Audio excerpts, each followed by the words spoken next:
Hey, it's Ryan with BRS TV and Ask BRS TV. We're going to try something new today. We're not going to give away 20 grand tank, but I want to congratulate Brett.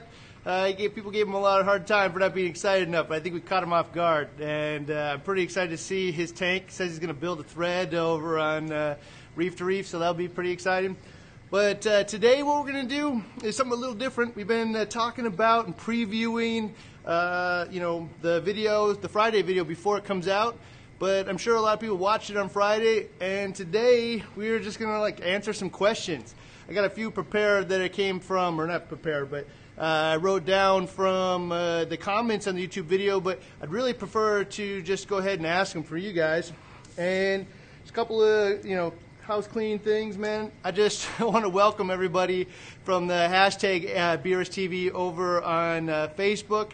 There's about 1,300 people that joined last week, and they're just overwhelming us with questions. So it's super fun to see what everybody's talking about. And Randy and myself are answering the questions. We're hiring somebody here to answer questions there. But actually even cooler is there's a like-minded community there of people that share kind of the BRS core values of reefing, I should say. And, answering other people's questions there with really solid answers, most often beating us to the punch and sharing accurate, helpful stuff. So, join there if you like sharing with people, helping other people, or join because you got questions. So that's pretty cool. I think we'll just roll right into it. So we were talking about, mechanical filtration on Friday. We fudged mechanical a little bit with carbon and whatnot, but protein skimmers and sediment filters. And I guess I'll just roll in and answer a couple of questions here. Hopefully I can get one pretty soon. What's the best nutrient export for a sumpless system? All right, well, I'm going to tell you, if it's a sumpless system like an all-in-one, I guess I don't know if that's totally technically sumpless, but most sumpless systems don't really have, or often are pretty small, it's a water change. So, if I got like a 40-gallon tank, 2 buckets of water is probably the easiest way for me to access or take water out. But say I had a 90-gallon tank, the best way might be even like a hang-on refugium with a really awesome light, but that might be kind of expensive for, the fact that it's a sumpless system. So, probably carbon dosing with a decent hang-on skimmer might be. Let's see here. Okay, with the hybrid method and the recent talks on skimmer size, I'm trying to determine whether to use the 150 SSS Classic, the 110 INT, or no skimmer on my 180. I'll be running a Fuge with Kato. So, on a 180. So, I will say that, those are pretty small skimmers for a 180, but it might not be, it'll probably run all the time in produce. It probably just won't be the most efficient or effective system out there. But if I only had like a couple $100 to spend, I might buy some Kato and a light, because it's been my experience that some Kato and a light removes all of the nutrients, like near 100% efficiency. I walk by, grab some out once in a while, I throw it in the trash, but I'm done. There's no clean out the skimmer cup, there's no monitoring it, there's no tuning it. I like the skimmer, I like the fact that it does gas exchange for me, but if I could only pick one or the other, in many cases, I might personally pick the Refugium. So go with that. Let's see here. Will 30 parts per million from an RO system be too high for a mixed reef tank? That's a good question, man, because 30 parts per million actually sounds pretty clear. I'm going to be surprised at an RO system. It should be performing probably better than that unless you got really dirty water. The thing about it is you really just don't even know what's in our water. So like here, our water in Minneapolis is 100 TDS. Which is pretty clean, most people would say, and comes out of a river, except for 10 parts per million of that is silica. So 1/10 of what's in there is silica. I got 3.5 parts per million chloramines, almost 1 part per million of it is ammonia. So, it's really not about the fact that it's 30, it's about what's in that 30 that really matters. So for me, again, I think you should look at your RO system and wonder why it's putting out 30, because it should do better than that. But Outside of that, I personally use DI resin and clean it up. You know, the water's just never going to be better than what you start with. And I guess in my back of my mind, anytime I ever had something die, I'd be wondering whether or not, you know, was it whatever's in my water that I'd prefer to not keep putting in there with top-off water or water changes. What else is here? What's more important when using metal halides, reflectors or ballasts? Well, that's not related today, but why not? So to me, it's definitely the reflector. I mean, there's ballasts out there that will produce like a little bit more power, a little bit more efficiently. Some of them actually, you know, drive bulbs better than other ones, and they'll actually change the color to some degree. But the reflector is really how you're going to distribute light. And if you think about the, you know, halide, a lot of people think about it as, you know, like a really strong point of light, like a LED or something, you know, and it does have a little teeny bulb in there that's super duper bright. But in reality, only half of that light is actually going down in the water. In reality, it's probably even like a third, because this part's going in the water, the wider angle is just bouncing out off the surface of the water. It's the other half that is being shot upwards into the reflector that's being shot back down into the tank. And that's why actually, you know, a big, huge reflector for a metal halide is considered a large kind of diffused light source, you know, for most of us, if you really think about it. It's kind of like a hybrid of source, because there is a strong point of light that's diffused with a really large reflector that's a secondary source of light. And so for me, probably the most important in a halide installation is that, and actually one of the things that we've been talking about here is, you know, with the E170, I've been talking about what's the cheapest possible way to light that tank properly. A couple of things that we've been debating is, you know, well, it could be a bank of T5s. I mean, that is definitely one of the cheapest ways to do it. Another one would be, you know, use the light that came with it, which is that Hydra 26, and then mix it with some T5s with that aquatic life fixture.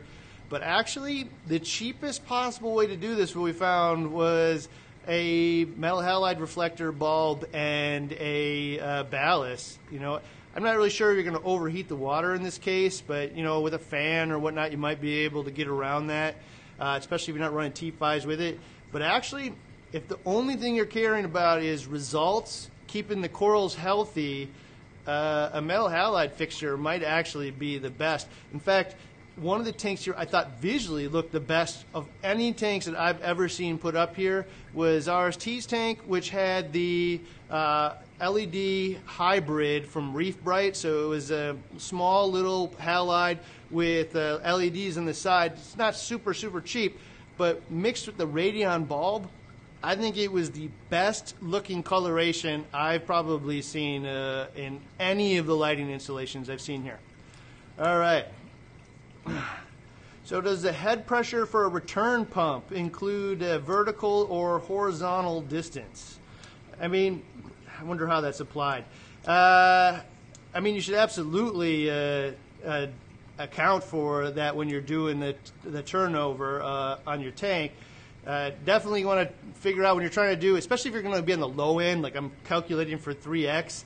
I should actually probably measure it, you know, put a bucket underneath the overflow or something and just see how much water it's actually putting out. But you should definitely account for that. I'm going to try to stick here to a couple questions from last week's episode, though. Let's see here. Oh, there's a good one. Actually, Daniel, because I have this on my sheet here from Mike B as well. The feed every hour on the hour WWC method seems insane. I guess they did the math, and you're covering up there, Dave. And benefits outweigh the costs. Are you planning to use this technique for the hybrid system? Well, you know, a big thing, and this is going to be kind of coming up in this week's episode, is it is insane to feed on the hour by the hour. It goes the opposite of what you've been told probably.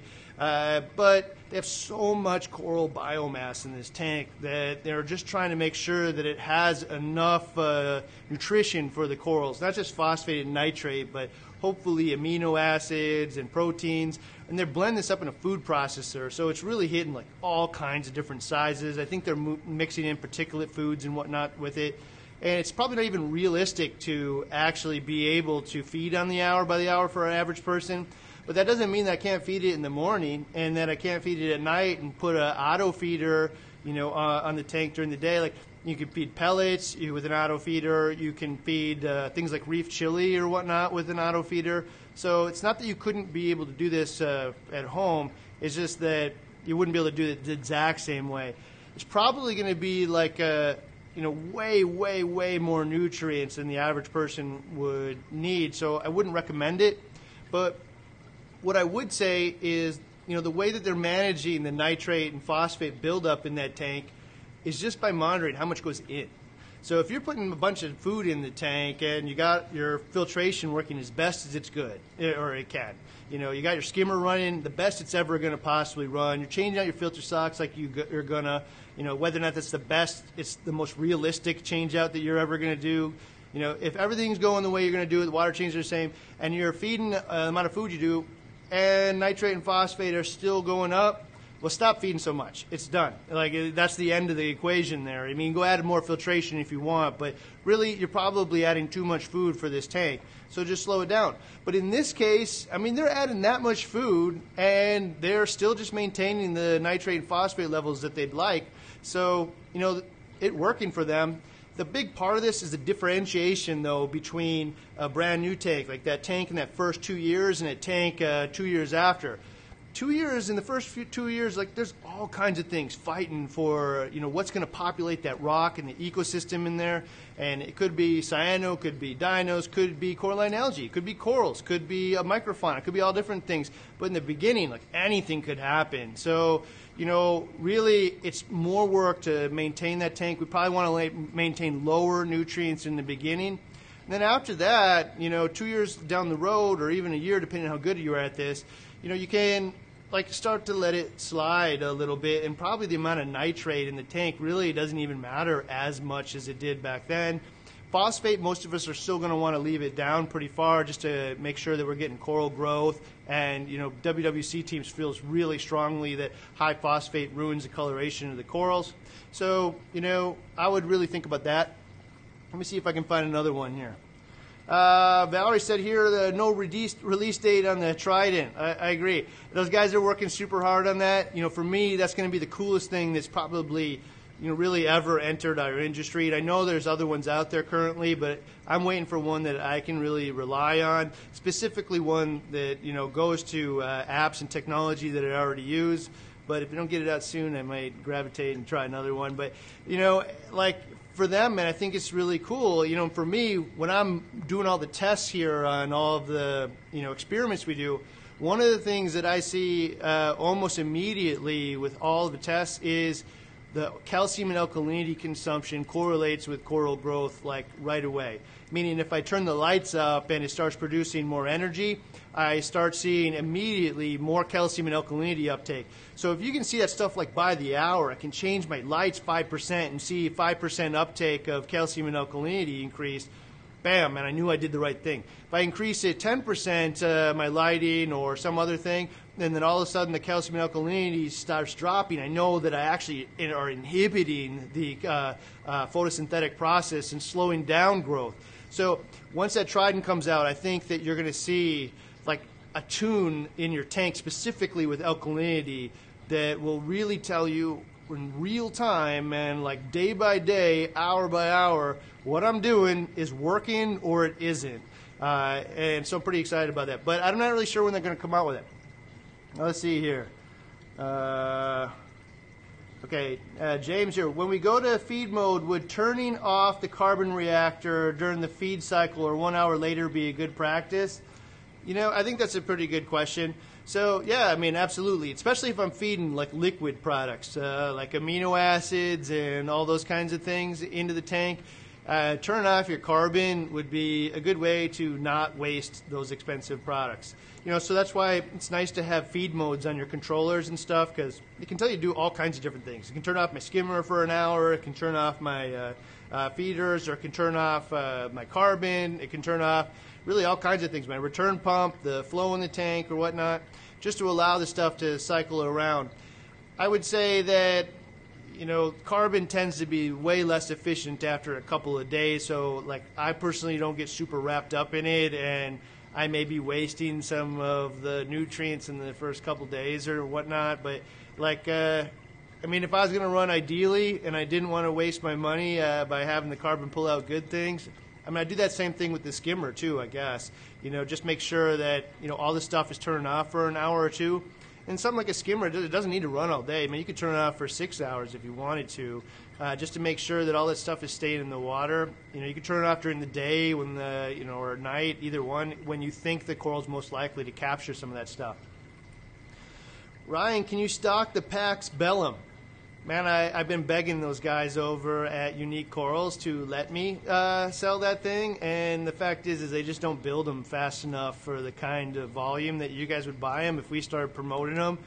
But, like, I would absolutely love to sell that thing. In fact, I've told them that I might, like, not sell the Skims one if you let me sell that one, because it's a really, really nice piece of equipment, and it's the one that I would use if I was going to use a LG reactor. I will say that, I mean, I'm a gearhead, so I love gear, but in this specific case, if I could, I'd still rather have just have a Fuge, and I could walk by and grab some out and throw it in the trash. I never think about it. In fact, I very rarely even do that. I just let it build up, because it just, in our case, it stays healthy top to bottom. I don't really want to have to unassemble a reactor, pull it apart, pull it out from my sump, and clean it out. And I personally don't want to do that, even though I love gear. So it's great for a small, compact thing. And, you know, I'll bug Joe even more. Maybe we'll tag him in this or something. And remind him that he should help us out with selling the Pax Bellum. Okay. Let's see here.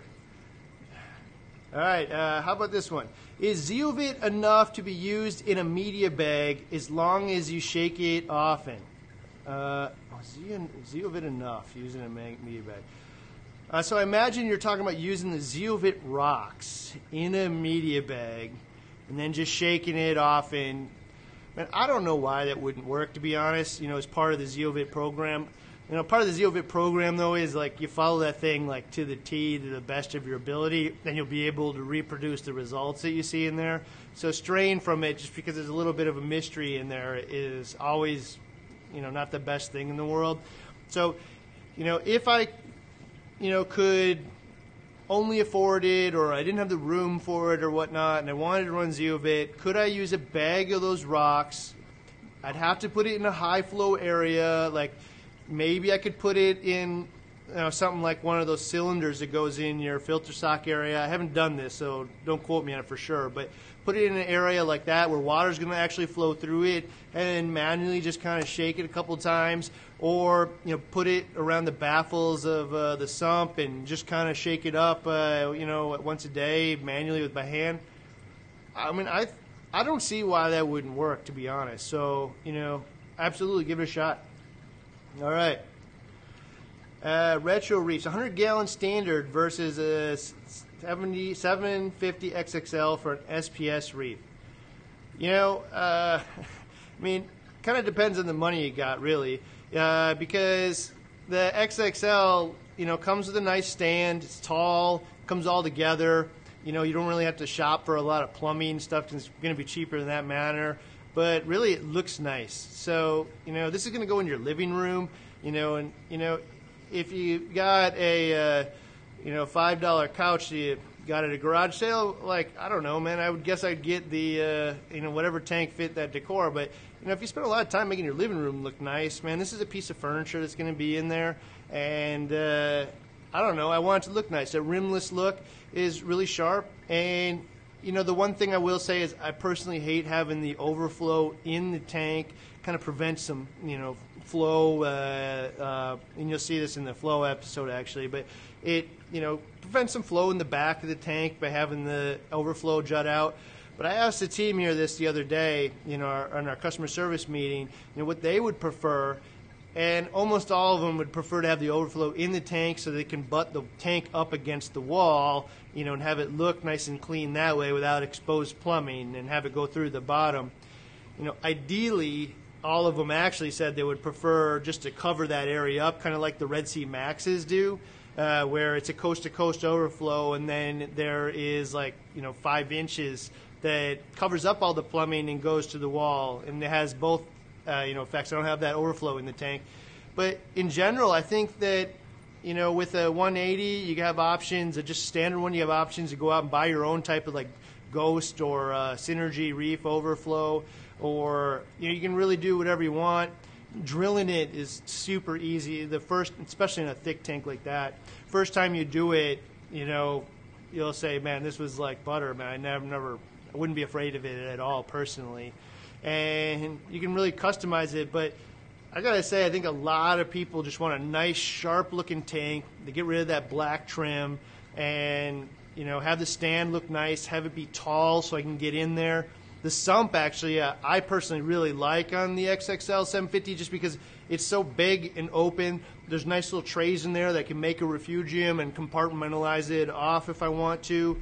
I was actually able to even fit the roller mat in the area where the pipes go down. So, you know, it costs a little bit more money, but, you know, it's going to look sharp in your home. And to me, if the tank itself looks like crap, you know, you're probably not going to make the inside look. It's always going to distract from what's inside of it. All right. Okay, would you recommend having a protein skimmer on a 10-gallon nano?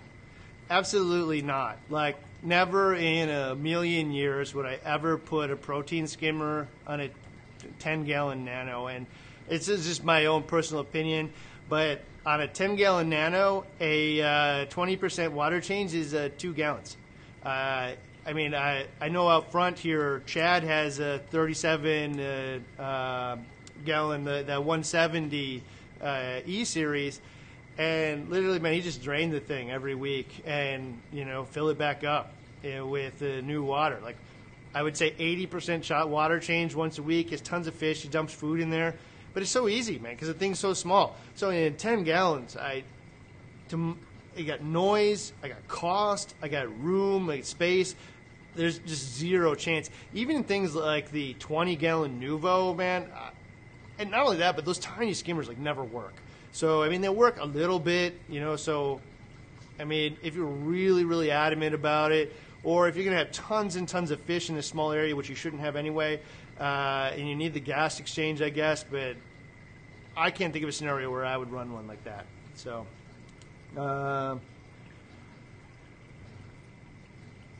okay, Ryan, are you going to ever bring back that kit for growing frags to sell? You know, we used to have that tray that you could buy, like a hydroponics tray. You know what I found on that was it worked good for a lot of things, and then on other things, it just wasn't deep enough for a lot of different corals. It's cool, though. Like, you want to grow zoanthids or something in there, you only need 6 inches of water. And it's, you know, easy to go in your garage and whatnot. But it also, like, almost everyone these days now has a hydroponics store in their city. And shipping those giant trays was just really expensive, and we had to build it into the price, you know, to get it out the door here, you know, safely. And I think you're better off just buying it in person. You just go buy a hydroponics tray. So,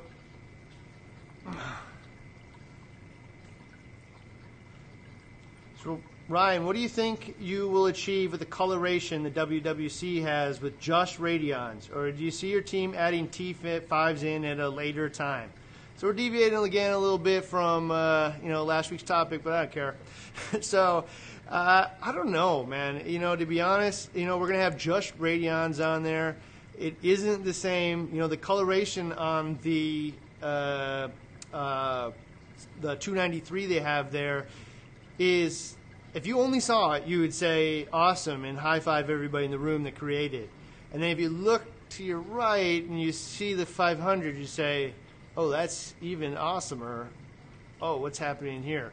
And I don't think that's actually related to the radions per se. I think that's mostly related to the fact that it's way, way, way lower flow in that tank, and it just isn't optimized, you know, for SPS. It's, again, what you're doing is creating that universe where I'm trying to mix corals in here that grow at 40 feet of depth with corals that grow at 4. You know, we're just trying to find that middle ground where things don't die. You know, like simulate 20 feet, I guess. I don't know. But, you know, and then try to, you know, manage that somehow in 3 feet of water. You know, so, like, I don't think that's coloration there, but I guess we're going to see, you know, for sure. I've seen a lot of really good coloration from radions in the past, specifically if you're going to actually I think the LEDs themselves, not just in the fact that the coral looks good, but they represent color, just the spectrums that they pick, tend to pop coral out pretty well. So, definitely there are tanks that have T5s. When I talked about it with Josh, really it wasn't about T5s or LEDs or, it's just, really light and different spectrums, especially when you start putting it under those diffusers. So it wasn't so much that, it was about how do we get the spread that we want? How do we get the coverage that we want?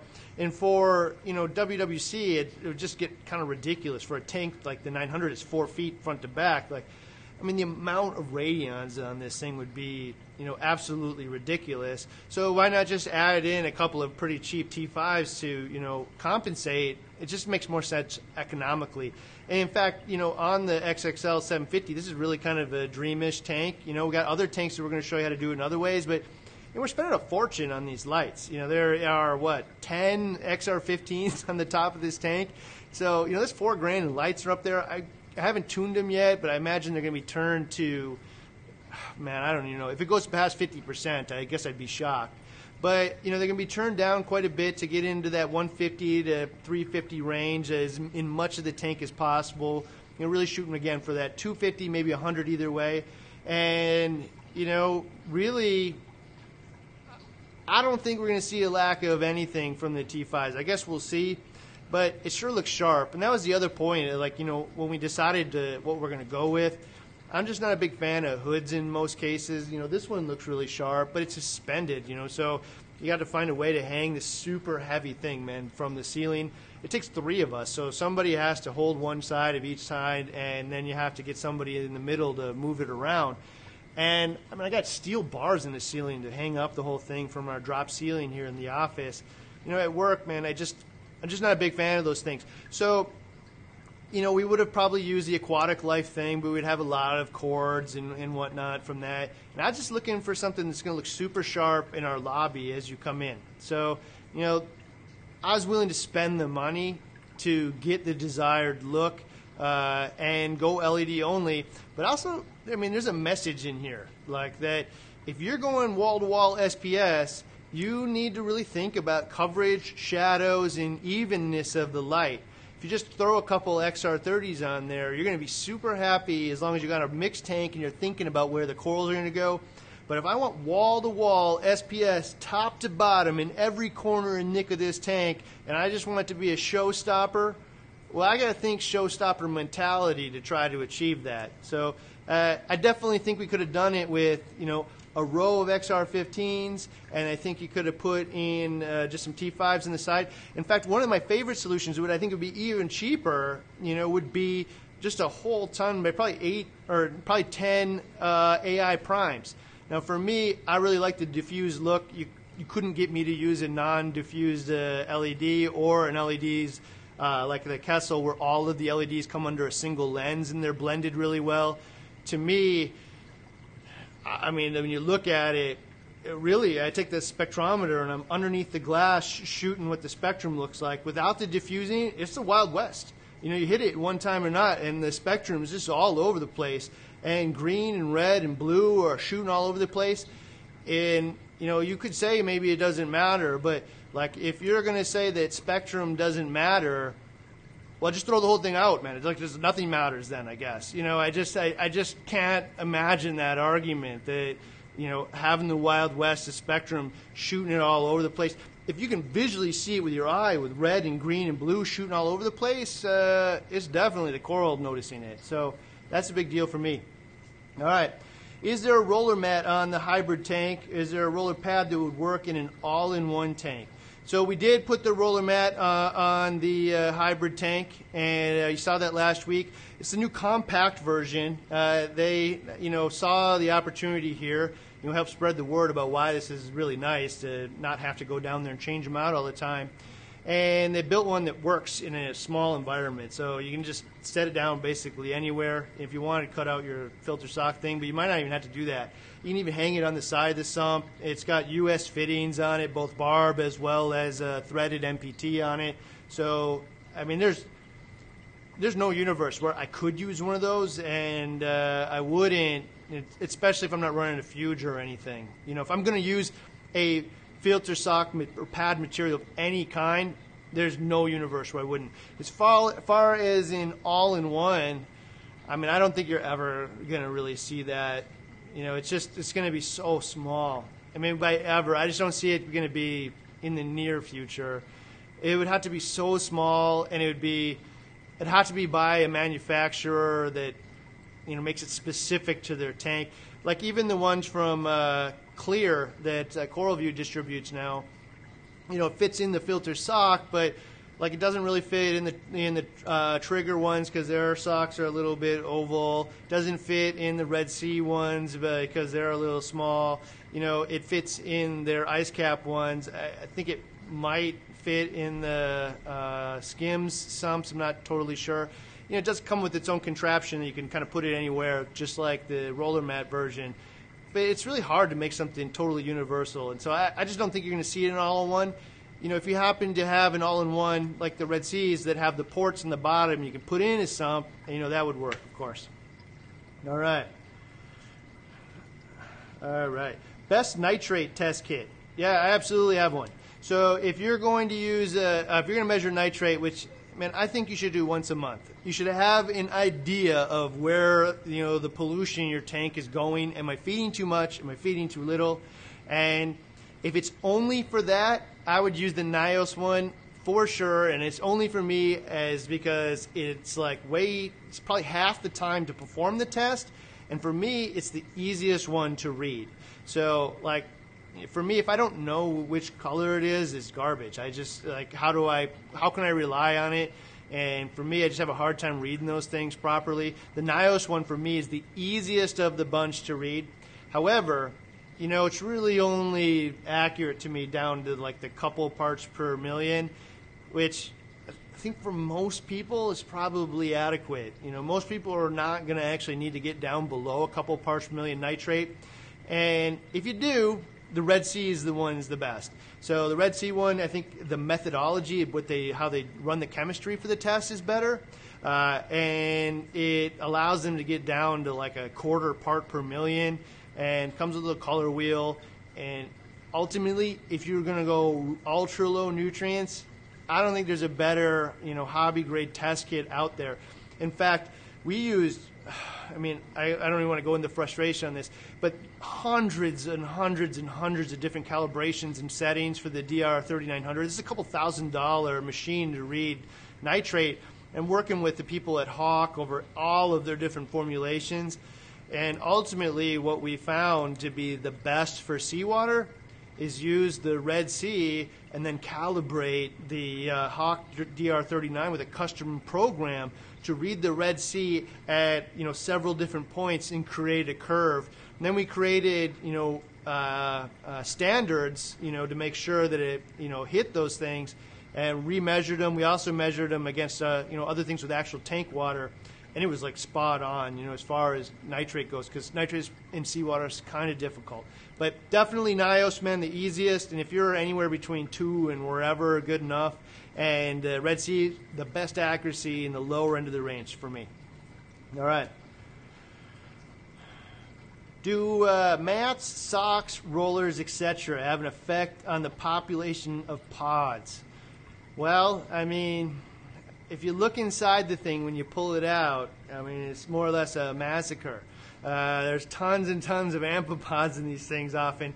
If you're changing them out every 3 days, probably not. But, like, you know, the little microscopic versions of these things are making their way through there. They're populating the sump. They're all over the tank.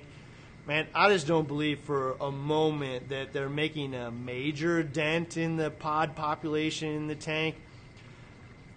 I mean, I'm just saying that from experience and, you know, guessing, and not like I've counted the pods in the tank, but I would not let pods prevent me from using a filter sock, filter pad, or anything else like that in the tank.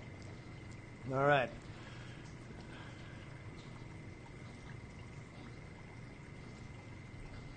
Okay, hold on here. Carl.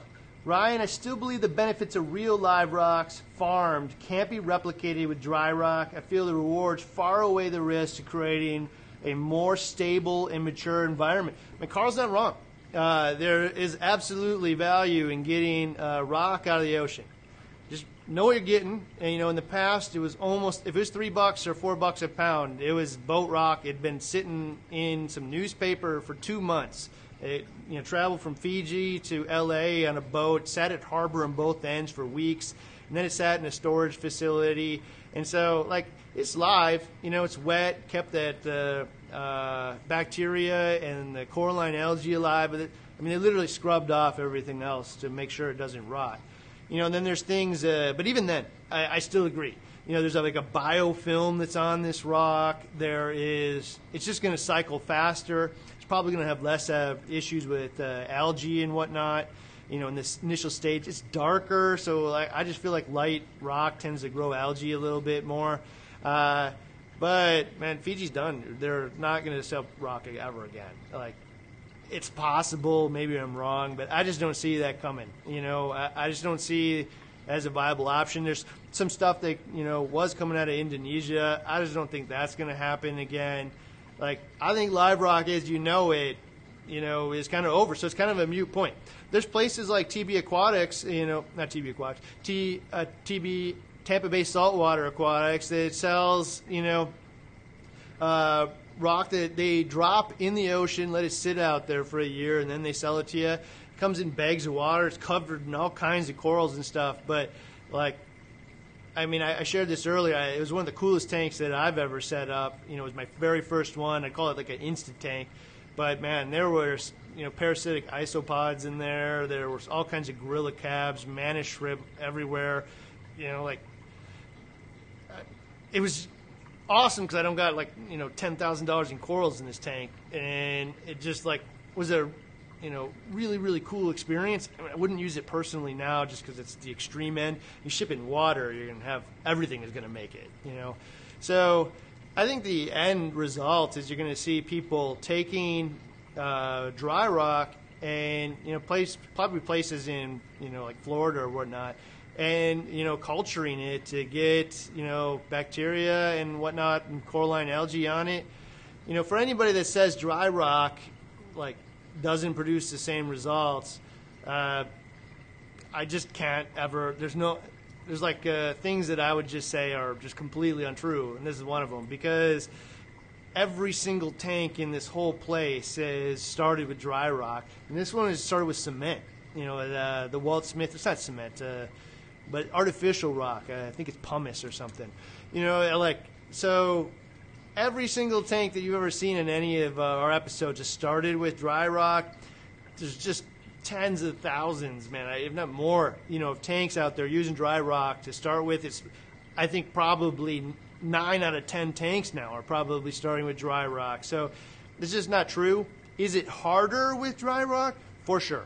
There's no question that you are avoiding A, cost, B, costing the per pound, the shipping, the water weight, all that kind of stuff, and you're not having any of those pests. And even with the dry rock, sometimes I even bleach it. I just don't want anything alive on this personally. And you're gonna have to soak it for a little bit or run in a tank, and just be careful in the beginning to, again, prevent some of the difficulties that are in the beginning. So I guess you're trading off many things for a little bit more difficult start of the tank. All right. What else do we got in here?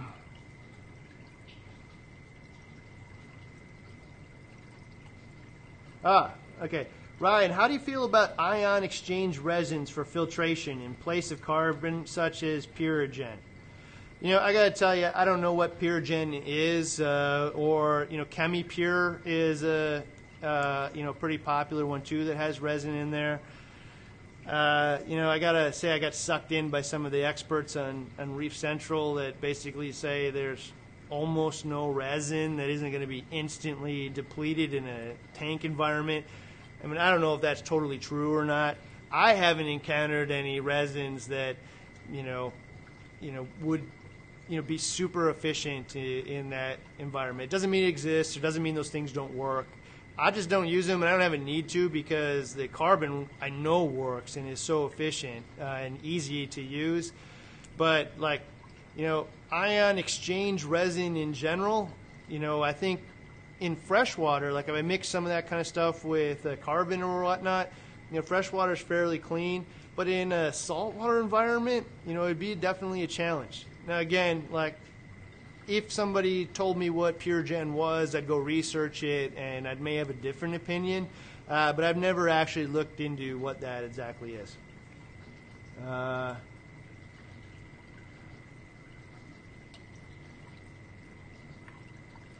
Okay, hold on a second here. So James, Ryan, can you use a refillable DI cartridge in chamber 2 filled with carbon blend instead of the one-time use carbon block? I mean, you get that question a lot, and no, like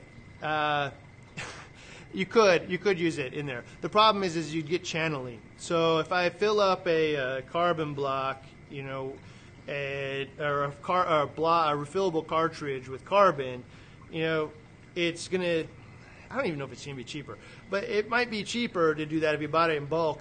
But the water is going to channel around all those little particles, and so the carbon block, what happens is it is powdered carbon, and then it's extruded with a binder into that cylinder, and so the sheer amount of volume of or not volume, but of sheer amount of surface area that's on that carbon block, and as water has to be passed through it, is going to last so much longer than filling it up. And that kind of hits on the catalytic carbon that people used to use for chloramines. And so a while back, that was kind of like the main way of dealing with chloramines was fill up a cartridge full of catalytic activated carbon. And I can tell you right now that I've tried, not only the ones that are in the water industry, but just out of curiosity, like the stuff that's being sold in the aquarium industry. And in relation to today's, advancements in carbon block technology and, being designed specifically for, things like chloramines, the catalytic carbon, if you're still selling that or using it, it's like, a decade behind the times, and maybe not quite a decade, but it's because you haven't looked into it or don't care. The carbon block will outperform it by 10, maybe 20x, both in performance immediately as well as longevity. So it's really about the ability to get the water to have to flow through it rather than channeling around all of the little pellets. And if you were going to do it, I think they still use catalytic activated carbon in larger solutions. So like, if you're going to fill up a big fiberglass drum or something with, 50 pounds of it, I mean, that would work really well and probably the most cost efficient. But in a tiny little 10-inch cartridge, it's just not a good option.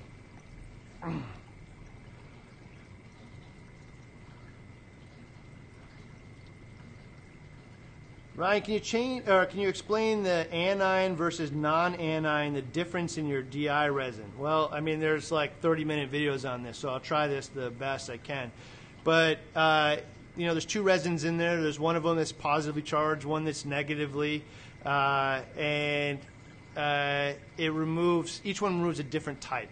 And the reason that you change them inside of a mixed bed cartridge is you got both of those resins in there. One of them releases hydrogen, one releases hydroxide in exchange for the contaminants in your water.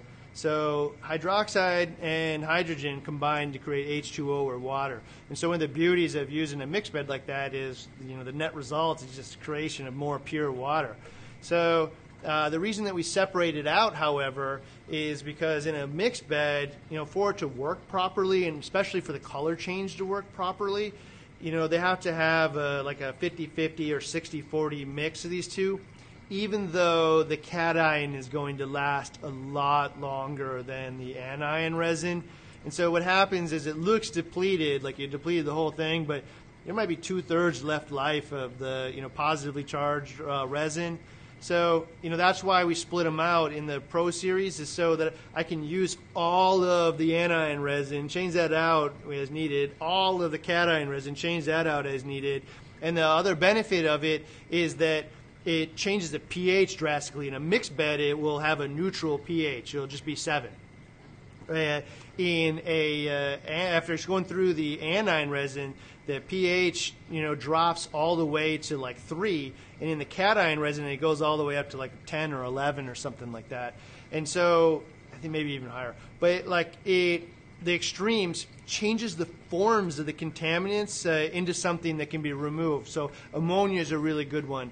I believe at high pHs that it's ammonia gas and like has no charge and also goes right through things like your RO membrane. At low pH, it's in the form of I think ammonium and has a charge and is able to be removed. So that's why we split it up. Not everybody's going to need that kind of thing, but if you're having challenges, and specifically people that have really high pHs in their water and use chloramines, you probably have no idea how much ammonia gas is actually getting into your water, and you may not know like the results of that depending on how much of that water goes in your tank every day. All right, let's see here. So water filtration, 3, 4, 5 stage RODI for SPS, ultra low nutrient. You know what, man? Like whatever works.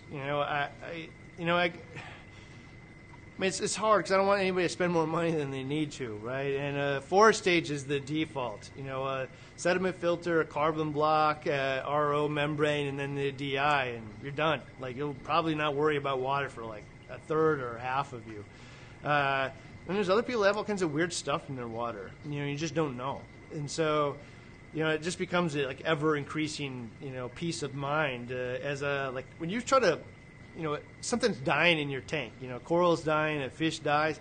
The reality is like you don't know why that happened. And you often look at the things that I just did, but I added carbon yesterday, and then my fish died. It must have been the carbon. Oh, my God, the carbon's so toxic. The reality is there's like almost zero chance that carbon was so toxic that it caused like immediate mortality in the tank. And if it did, man, you wouldn't be the only one noticing it. The phone would be ringing off the hook. It'd be all over the forums, man. It would be all over. In reality, something has actually been stressing this coral or fish out probably for a long time, and you really just don't even know what it is. And so for me, first step is trying to rule out the things that it could possibly be so I don't ever even have to think about them. So for instance, with the RODI system, if I do the best possible install of this thing, and water is never my issue. Water will never, ever, ever be on my mind as to why anything in the tank isn't doing well or why I have algae or something, I've just completely moved on from that, so I can go think on the things that most likely is. So if I was on a tight budget, that 4-stage system, beyond that, if I want to know, you can also add, I would probably, my personal thing, I would do the 7-stage Pro one. I'd like the efficiency of it, and I'd like to know that no matter what, man, this thing is removing everything at that point. But, you can add stuff at any time. I want to turn my 4-stage into a 5-stage. I just buy a canister and put it on the front, put a sediment filter in the front of the thing. Now I got 2 carbon blocks. So it's not like you're tied into this for the rest of your life. Ryan, do chloramines show up as TDS? I have a weak charge, so they should. So they would show up as, like in our case, we have 3.5 parts per million. Now, TDS is just like an estimate, so I don't know if it would show up as 3.5 if it was only chloramines in there, which would be impossible to isolate like that.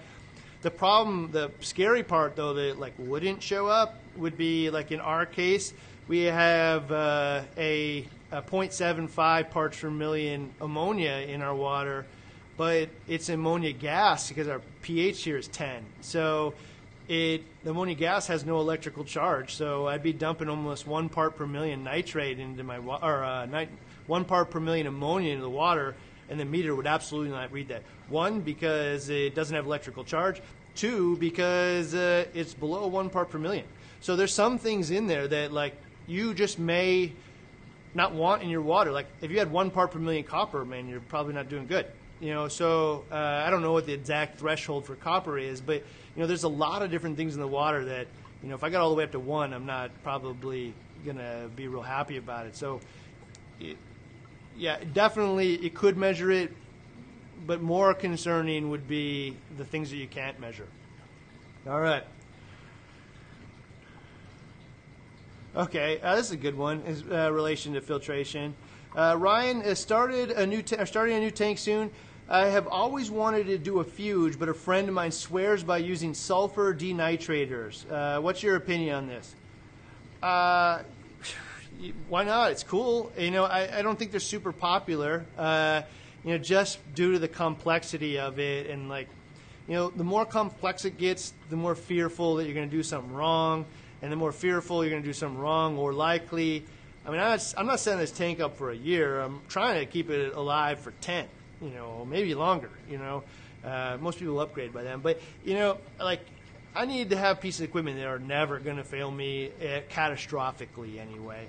And I just don't think there's enough understood about those things. It's not that they don't work, because they absolutely do. I can just say I just never have run into a super awesome wall-to-wall SPS tank that uses one. That doesn't mean they don't exist, because I'm sure they do. I just haven't. And so, you know, in the end, it's, you know, am I trying to implement technology, or am I just trying to achieve a goal? And if I'm just trying to achieve the goal is, you know, really low nitrate and phosphate. I mean, I don't know, a $300 light, or maybe even cheaper, and a bat of Kato achieves it.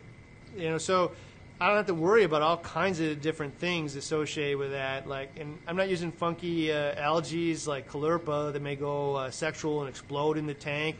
So, to me, the easiest path to success, the one that has the least likelihood of catastrophic failure at any point, the least likely or the least reliant on technology or understanding that technology, it'd be the best. So I might install a sulfur denitrator on a fish-only system, just because it'd be. I just have less concerns over, you know, the things that could go wrong with that in a system like that, because the fish are a lot more hardy in most cases than, you know, really sensitive corals. All right.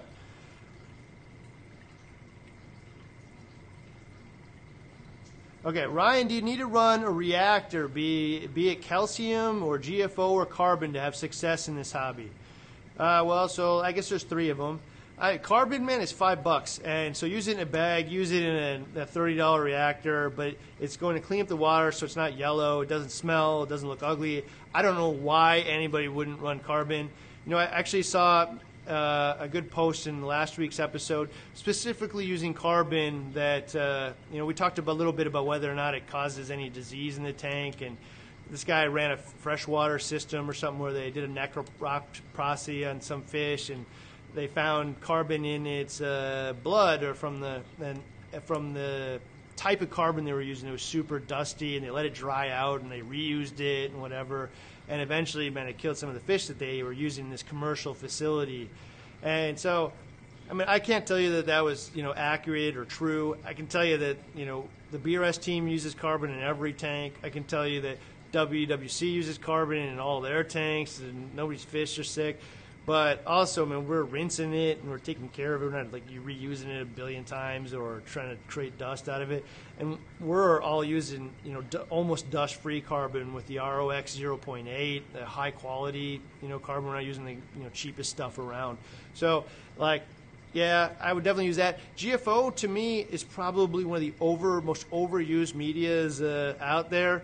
And I know that Bob, our finance guy, is going to kill me for saying that because we sell a lot of GFO here. But, like, it works really well. It takes the phosphate down to almost nothing, but it does nothing about nitrate. And so it really gives you this illusion that your water is awesome because, you know, the tank's thriving. There is, you know, no algae in this tank. It just looks really awesome, like, until it doesn't, you know. And so what's happening is because it looks so awesome, my water changes slack a little bit. I still got 0 phosphate, so algae is like totally inhibited from this media. But like meanwhile, my nitrates are skyrocketing, and you know they may be 300 by now. You know, And then the moment that GFO slips and you don't change it on time and there is actually phosphate, bam, and out everywhere. There's algae that's growing all over the place, or like maybe your tang dies, and the combination of the two is just terrible. So I really like to think about GFO more as a tool. I'm not going to run it all the time forever. I can use it as a tool in a newer tank to fight off algae and make sure that I don't run into some common issues in a tank.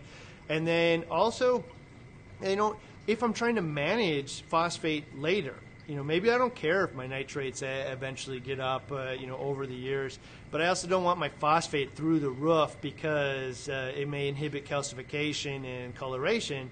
So independently, when I add food, I'm going to add both. Maybe I just don't care as much about the nitrate, and other solutions are helping kind of keep that at bay.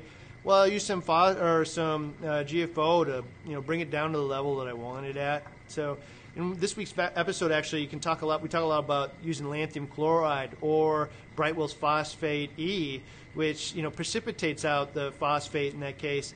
And one of the cool things about that approach is it's precipitating the stuff out. So I haven't done this myself, but the WWC team has talked to me about it at length.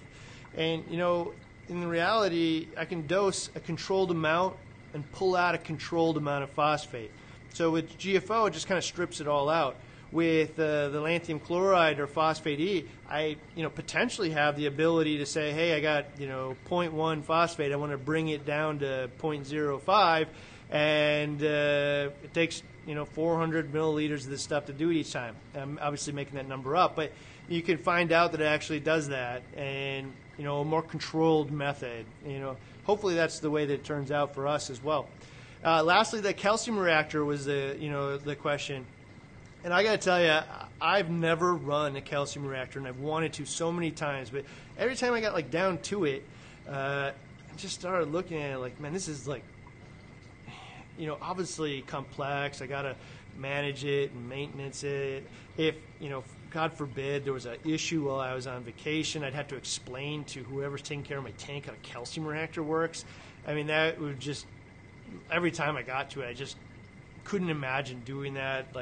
If the flow goes up, it's going to raise or lower the pH. If the pH goes up or down, the concentration changes. And, there's so many elements to this thing.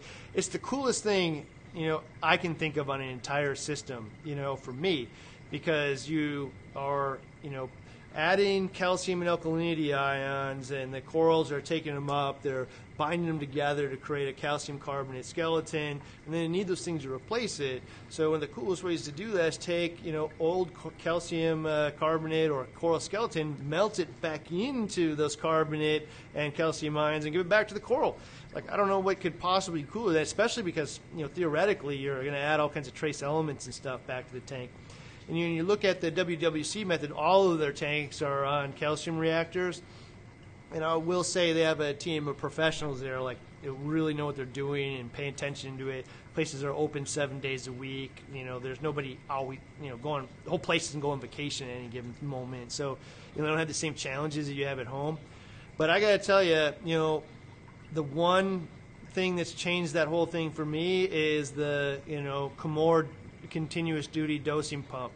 I'm not going to bore you with the whole thing today because we'll talk about it later, but really having a continuous duty dosing pump where I can control the amount of flow through it. If I pin down the pH of this thing, I can more or less use this thing like a two-part reactor almost. I mean, it's not going to be two-part in there, but if I dose 47 milliliters a minute through this thing, or whatever the flow rate is, and the calcium alkalinity starts to drop, turn it up to 60. Maybe turn it up to 70, whatever, or vice versa. I take a bunch of corals out, and it, that starts to rise. Just turn it down to 35. So if you have a continuous duty dosing pump, and prior to that, the only ones you were going to really get are medical grade.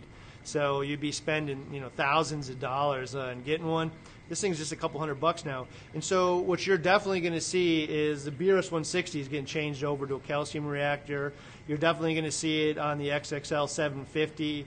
And more than that, as soon as this is all over, I can't help but want to know so much more about these things. So we're going to do a bunch of BRS TV investigates we're going to dissolve this stuff, send it into a lab, find out exactly what kind of trace elements are in there. Maybe we'll find out the additions over time. Maybe we'll find some impurities in there, because I'm sure it is. It's a organic skeleton. It's probably got some phosphate and whatever in it, good and bad.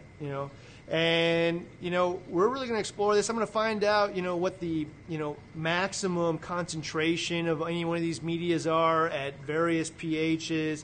We're really going to explore the best ways to do this, and I think what you're going to see is a lot of people kind of reconsidering using a calcium reactor once it's as easy as just a single knob to operate, and especially if it adds all kinds of trace elements and stuff back to the tank and just kind of eliminates that from the equation. Again, nobody's going to deny WWC's results, and all they're doing is water changes with a good salt mix, and then using a calcium reactor. There's no magic trace element elixir that they're dumping in. They're not sending out ICP tests and playing mad scientist, because a lot of that stuff you're, potentially in a long enough timeline more likely to screw up than you are, just taking care of the tank, using your calcium reactor, using a good water change schedule. And almost certainly you're probably not perfect. You're probably over or under on some things, but like that hasn't prevented success in the past. So I think that's where we're going to go. It's a question about skimmers and the air-water ratio. To keep my skimmer overflowing, I have the air tube restricted a little. Would it be more efficient to raise the skimmer and fully open the air? So if you restrict the air going into your skimmer, you're probably going to take the air down but increase the amount of flow that goes through there, because essentially the pump doesn't have to suck as much air in there. So there's going to be more water going through. That may or may not matter. If you are going to raise it up, now the pump is going to have to fight the head pressure of filling that thing up full. And so in that case, you're going to reduce both flow, and the flow, by reducing the flow, you're going to reduce the amount of air that goes into the skimmer. And for those of you that didn't watch or didn't get to that part, I absolutely think that people should consider reducing the amount of air that goes into their skimmers if they're not having success. If your skimmer is working great, man, leave it alone. Don't touch it anymore. But if it is bubbling and there's foam top to bottom in this thing, and oh my gosh, I can't believe how much air is in here, and it's all tiny little bubbles, it should be working great. And the top of it is just bubbling like a boiling pot of water but not producing anything. It's my personal opinion that you probably have too high of a velocity of air going through this thing to create a stable foam head. And at minimum, as you walk through your frustration with this, tune the air down to almost nothing, and then every day, man, just add some more in there, and within a week or two, I bet you're going to see a pretty substantial difference between, a little bit of air and a lot, and you might find that a little bit of air actually creates a stable foam head better than tons. And, the theory here has always been more bubbles, more surface area, more availability, but really that I don't think holds true in the essence that it's only one component of the whole thing, and blowing a bubble that is able to maintain its structure long enough that it can go out the top of a tank, or as a skimmer rather, is more complex than just saying more air is better, and I just don't think that's true. All right, so what else do we got here?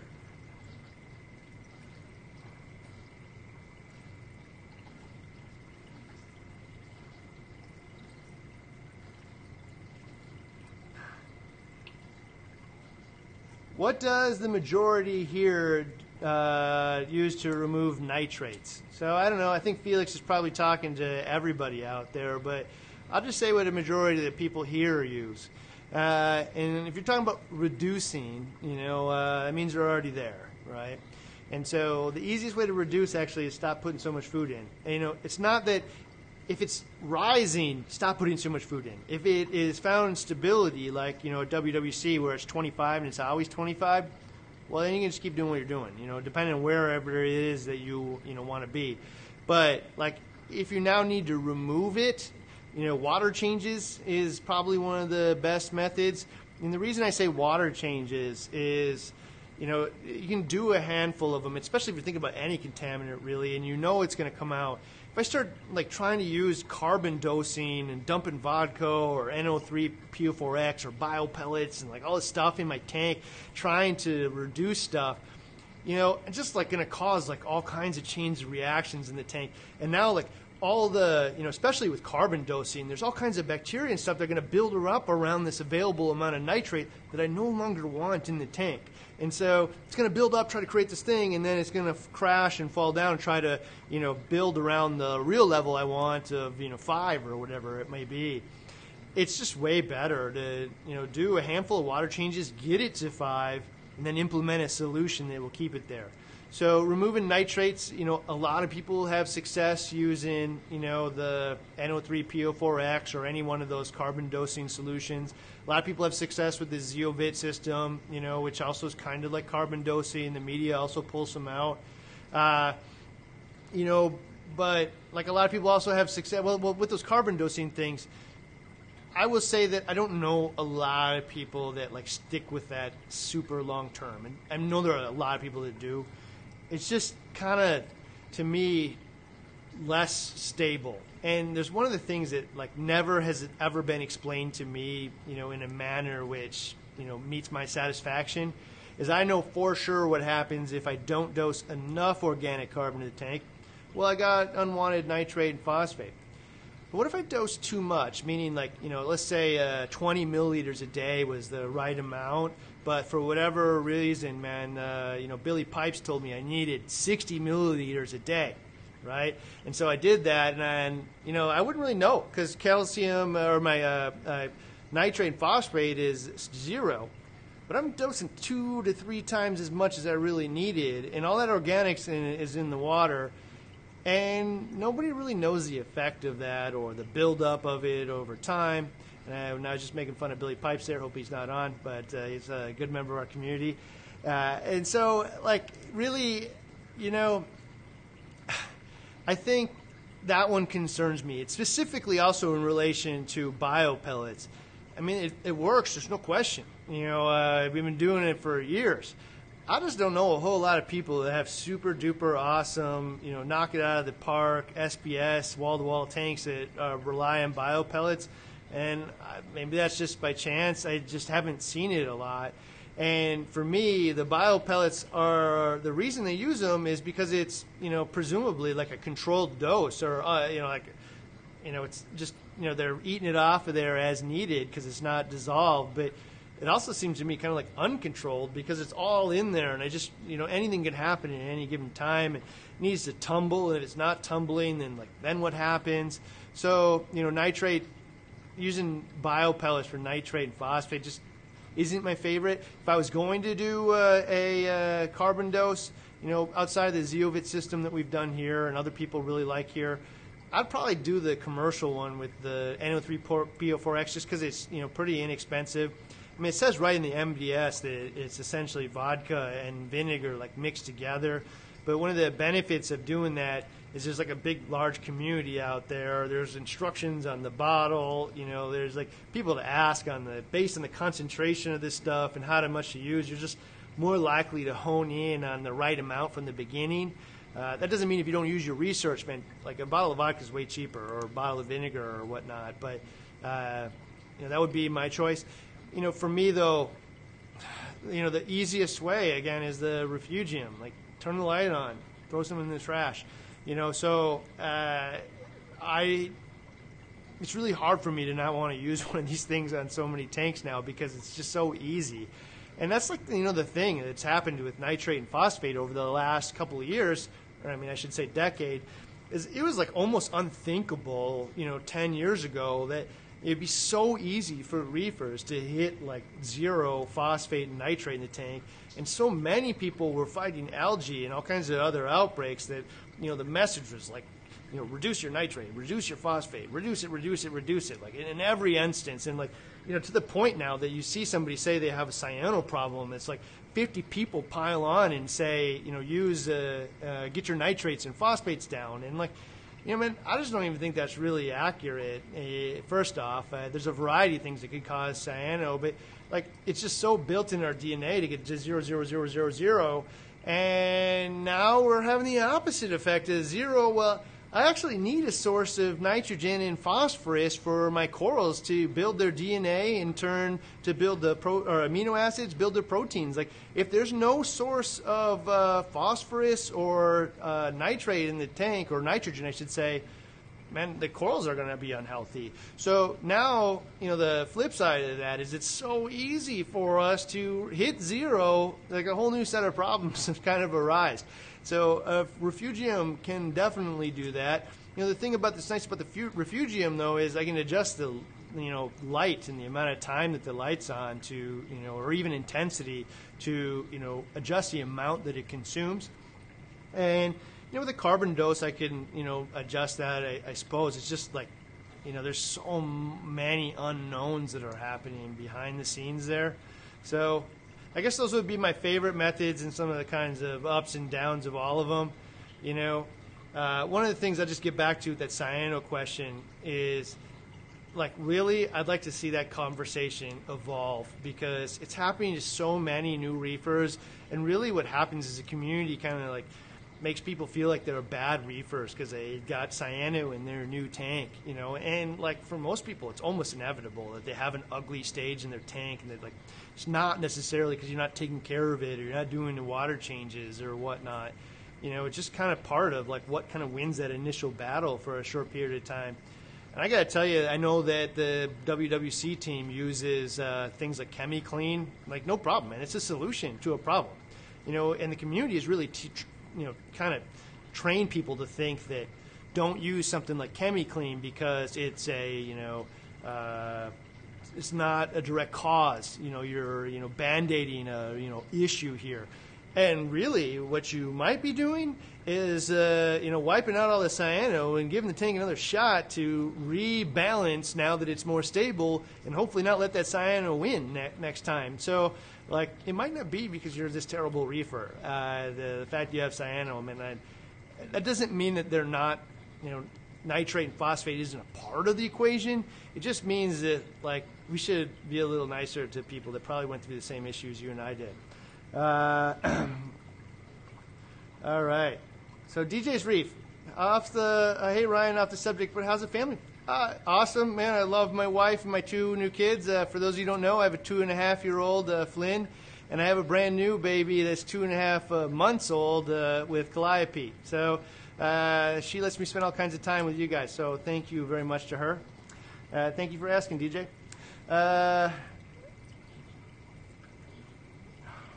Okay, wait. Fragile reefer. Auto water change. With all the automated change systems out there, how much is too much water to change, cost and labor aside?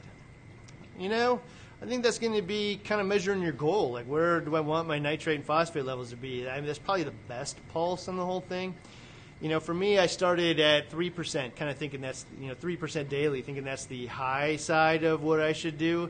And then I just say, if, cost is a factor here, scale it back until you find the nitrate level starting to rise. Then right is the amount that you need to change every day. And that's kind of the beauty of those auto water change systems like the dose is I can tell it to do 3 gallons a day or a gallon a day or whatever I want it to do and adjust with it to hit, my desired goal and, let it do it over time. And I don't really have to test all that often to do that.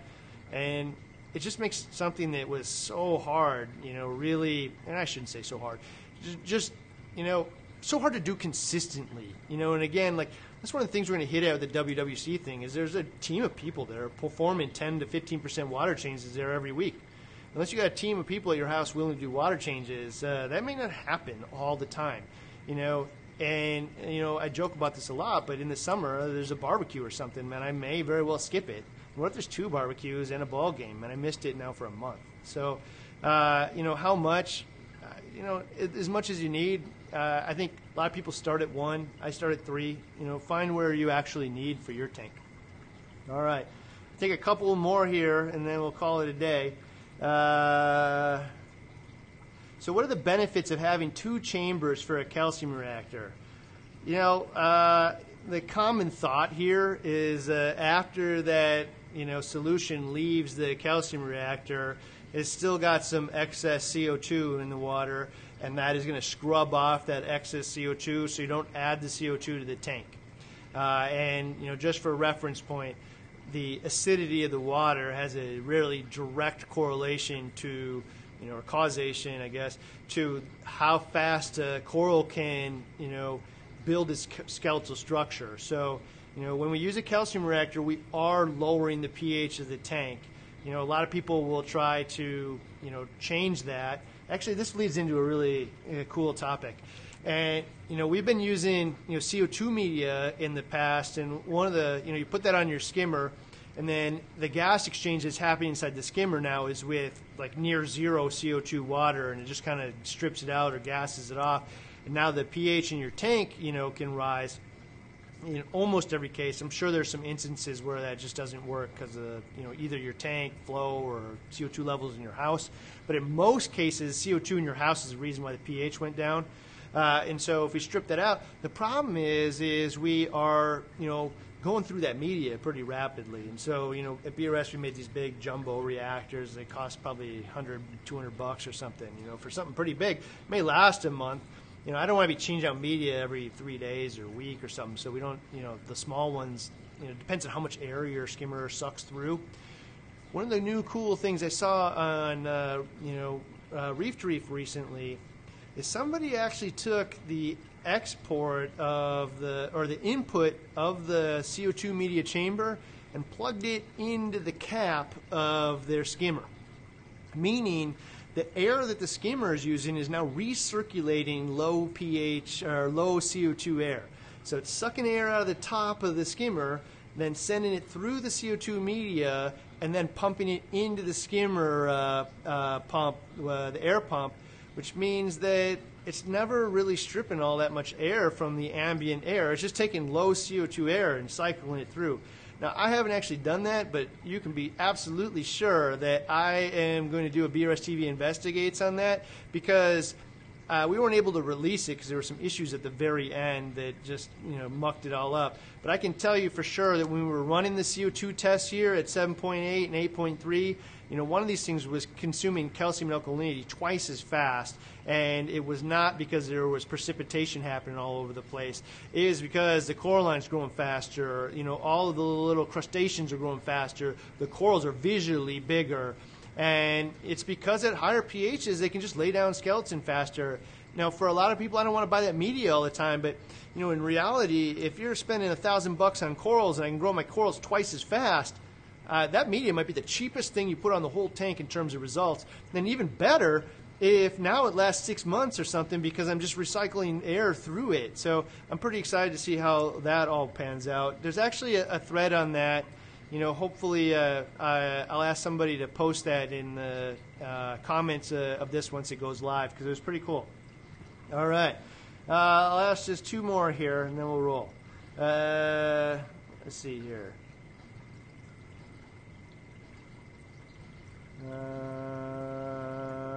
I don't see any here.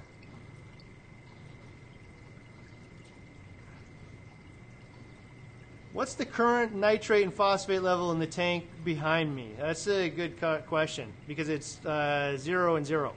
I just cannot get a level of nitrate and phosphate in here consistently. We've done, you know, all kinds of stuff. One of the things, we're just going to start dumping food in, you know, to try to get a readable level out of the tank. And, you know, hopefully that, you know, that'll work. It certainly isn't preventing results, you know, because, you know, the thing is that we don't want nitrate and phosphate to fight the algae, but we do want it for the corals. But with the amount of food that we're putting in here, and it's breaking down, I'm certain, and, you know, we're using reef chili, we're using cyclopods, we're using all kinds of different things in there, that the corals are capturing some of this stuff as prey, or even broken down in different forms before it would get down to nitrate and phosphate. So they're getting their nutrition. I will tell you that for a while there we were actually dosing I think it's called Neo Nitro from Brightwell. It's just nitrate. And like it absolutely seemed to be producing results. Like things looked better when there was actually some readable level of nitrate, and that's why we're going to try to get back to it.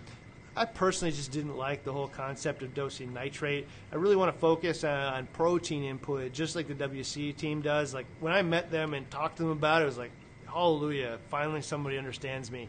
That it isn't just about this end game of nitrate and phosphate. It's about the whole scale of coral nutrition. And that's kind of why I really hate the word nutrients, is because it just makes it seem like it's all about just nitrate and phosphate. And it's just really so much more than that. All right, one more question. Let me pull one from here.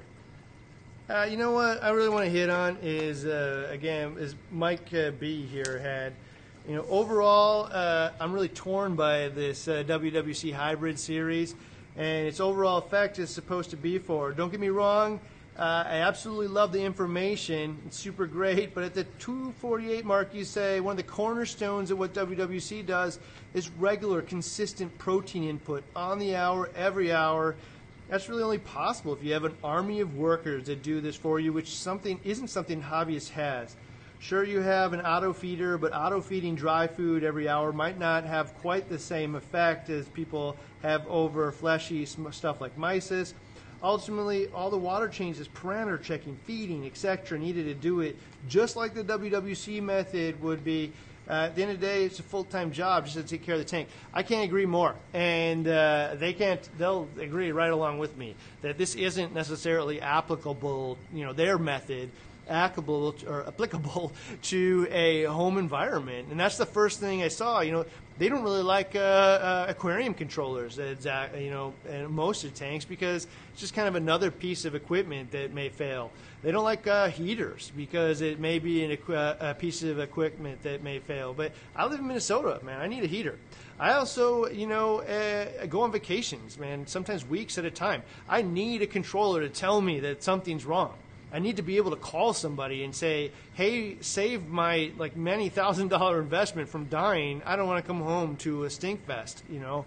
So like it's just different. And that's why we're doing the hybrid method. Is I really want to focus as much as humanly possible on doing what they do, because, you know, these guys are really producing some awesome results. But then take, you know, all the knowledge that BRS has, not just me, but the whole team here, and we've talked to probably hundreds of thousands of reefers at this point, bring it all home, and how do we do this in a manner that, you know, will be very similar results, but like isn't going to take over my life, and I, you know, like don't have a team of people at home that I'm willing to spend, you know, constant hours on it. It's an aquarium in my house, man. It's a hobby, and you know, for some people, I'm willing to put in 3 hours a day into my hobby. You know, for other people, like I'm willing to put in, you know, 15 minutes a day and 3 hours in the weekend. You know, it's just like it's different, and neither one of those people is wrong. So how do we build it in a manner that, you know, achieves those goals? You know, and just before we go, then I got one last thing. Is you know, the last, you know, 6 months, you know, not like 6 months, but in the last year we spent a lot of time talking about all those ULMs, and, you know, we talked about using the Trident method on this tank, and, you know, how exciting a lot of all that stuff was. And, you know, I think a lot of it, you know, did what I wanted to do, and other parts of it didn't. And I'll start with this tank right here. You know, this one we put the Trident method on it, and, you know, I was really cautious about it in the beginning, but like the more and more I thought about it, I thought, well, if the water's, you know, like as good as it gets, I have testing that tells me it is, the tank looks awesome, and why am I changing water out? I just don't understand. You know, I you know, drank the Kool-Aid, I guess you could say. And in the end, they were right. You know, you can produce really awesome results. They're, you know, Core 7 replaced all the elements. I could test it, and it produced results. The one thing at the end of it, though, I would say is they're 100% right. It absolutely works. But in the end, you have to send in these test kits, you know, periodically to identify the quality of your water. And then when it says do a water change, do it. Because if you don't, man, it's telling you now. It's telling you that the water is bad. You know, do something about it. And if you don't be surprised when stuff dies. It just will. And so, you know, really what you end up doing here is a little bit of, you know, number chasing. You know, I am not doing the water changes. I don't have to haul the buckets of water around, but like I do need to send these test kits in, and I need to listen to them when they do it. And it's going to be up to the individual, you know, really which one is easier. And I mean, once we installed the water change system on the 160 with the Apex, the dose, doesn't do auto water changes on it currently. You know, what it does is push button water changes. So I get the report, I go push the button, it does my water change for me.